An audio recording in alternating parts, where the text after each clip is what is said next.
Good morning, welcome. You're watching NDTV Profit. I'm Harsh Saitak. Quick check on where REC is doing in trade today, but we have the management of REC. The stock has been on a tear at least over the last 5 days. Stock is up 22%. And over the last 1 year, it's up 4x. Over the last 2 years, the stock is up nearly 5.5 plus x. So it's been a multi-bagger of sorts across time periods, and it's been a very solid performance from Q4 as well from REC. To give us more perspective, as well as to understand what we can expect going forward, we have with us Mr. Vivek Kumar Dewangan, who is the Chairman and Managing Director at REC Limited. Firstly, welcome and pleasure having you here, sir. Thank you, Harsh. So again, first off, congratulations on a very strong quarter yet again. You've beaten what street estimates had really pegged with regard to your Q4 numbers. I want to focus in on that, especially with regard to recoveries, because that's the real number which has given you a leg up in terms of what estimates were versus what you delivered. Talk to us about the write backs as well as the recoveries which are coming through with regard to FY24 and what one can expect for FY25 with regard to this number. FY24, we got recoveries of to the tune of about 750 crore. And going forward for FY25, as we are planning to resolve all the stressed assets, we are expecting write back to the tune of about 1,500 to 2,000 crore. Understood. Write back of 1,500 to 2,000 crore. This is net of any loan losses which you will incur as part of this recovery process, is what I assume. Yeah, that's true, because some of the assets are heading towards liquidation. For that, we already made 100% provisioning, and some of the assets, the operating asset for which we have made provisioning about 70%, we are likely to get very good returns from that, because our haircut has been limited only about 20 to 30%, and we are expecting better resolution, because KSK, Mahanadi, Sinnar, Nasik plant, Hiranmaye, they are going to give us better returns. Understood. For viewer context, 14,000 crore is the profit after tax for FY24. You're expecting 15% of that number just in terms of recoveries for FY25. I want to try and bring in context with regard to growth as well, because you were expecting to double your balance sheet in the next 4 years. How confident are you of that number? We are quite confident, actually. In 22-23, we started with a loan book of 3,85,000. At the end of 22-23, it rose to about 4,35,000. And in FY24, our loan book has increased to 5,09,000 crore. So there has been a growth of 13% into 22-23, and FY24 we saw growth of 17%. We are expecting this growth trajectory will be able to maintain, and 15 to 20% growth every year we are expecting.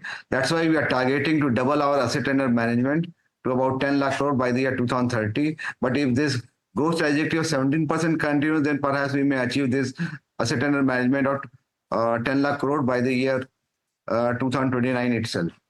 Okay, so before I go to 2028 or 29 FY, which is roughly the trajectory which you're currently taking with regard to doubling loan book, I want to first talk about the levers with which will probably help you get there. You're getting into infra financing. You are getting into financing of renewable energy, both on the individual side as well, rooftop solar and the like, as well as renewable financing in terms of renewable energy financing in terms of the industry and the scale which the industry requires in terms of financing. What are these levers like in terms of growth? How will the book shape up with regard to these 2-3 new levers, as you would call it? Let me tell you that our renewable energy portfolio is at around 35,000 crore. We are expecting a tenfold increase in our renewable energy portfolio to say about 3 lakh crore by the end of 2030. With regard to non-power infrastructure logistics, our loan book is about 50,000 crore, and we are anticipating that it will see fourfold growth by the year 2030. Will reach about 2 lakh crore by the end of 2030 for the non-power infrastructure and logistics. Plus, one more additional component has been added that Central Electricity Authority and Ministry of Power have worked out the base load requirement for the country, and country will still require coal-based thermal power plant to the tune of about 94 gigawatt capacity by the year 2032. That will also give us additional lever for increasing our loan book. Understood. So just the rough math that I'm doing, basis what you've just suggested, just these two new verticals will probably add roughly 4 lakh crore to your current balance sheet. So are you expecting prepayments, repayments to therefore in some form dampen growth on the thermal side of things, or you're expecting thermal also the demand to be quite robust? So probably a 10 lakh crore plus kind of a number by FY28? Yeah, that's what we are expecting, that we are targeting 10 lakh crore by the year 2030 actually, but it appears to me that we'll be able to reach this 10 lakh crore before by 2029 itself, 28-29 itself, we might achieve this, because renewable energy portfolio is really going forward, because last year we had sanctioned about 1,36,516 crore. That was a jump of 533% as compared to FY23, that was only 21,554 crore. Similarly, coal-based generation capacity, because within 8 years this additional capacity has to come. So therefore, the sanctions and approval will have to be done next 2 to 3 years. For that also, our sanctions loan book for coal-based thermal power plant will also increase. Got it, sir. And sir, with regard to margins, therefore, you earlier had a guidance band of 3.3 to 3.5%. You've upped that to 3.6 now. You feel comfortable with this number is what you seem to suggest. Sir, tell us, is this something like a medium-term target or guidance, 3.6% margin, and sustainability of that? Yeah, we have made constant efforts to reduce our cost of funding. Our cost of funding has gone down by 15 BPS from 7.28 to 7.13%. We are making a judicious mix of our borrowing, particularly external commercial borrowing with innovative hedging techniques has helped us to bring down the cost of external commercial borrowing to say at around 6.6, 6.7%. And that's why we are targeting to bring down our cost of funding to say about 7%. And we hope to hold on to this net interest margin of about 3.55 to 3.6%. And our spread is also improving. Last year, our spread has improved by 41 BPS from 2.45% to 2.86%. And this is despite all the prepayments you've seen in FY24. Do you see that prepayment trend kind of continue into FY25? And you holding on to surplus liquidity, yet you've done this kind of margin. So I want to try and understand whether prepayments are expected to continue. You see that trend continuing, and despite that, margins will hold. So therefore, would you therefore expect some margin upside from here? Yes, actually, the very nature of renewable energy, you have to see the business actually. The turnaround time of renewable energy projects are very fast. It gets commissioned, solar and wind projects get commissioned for a period of 2 to 3 years. The developers wants to exit and they want to invest their equity in some other project. So there is likelihood of prepayment for this commissioned renewable energy projects actually. The prepayment which are going to happen, we are going to meet through the large scale volume of sanction that is happening actually. My loan book for the project pipeline for the current financial year, for example, is quite strong actually. For renewable energy projects, I have a pipeline of about 1.75 lakh crore projects are already there. Then conventional generation, transmission and distribution, we have huge pipeline projects. This year we are targeting total sanction of about 4 lakh crore.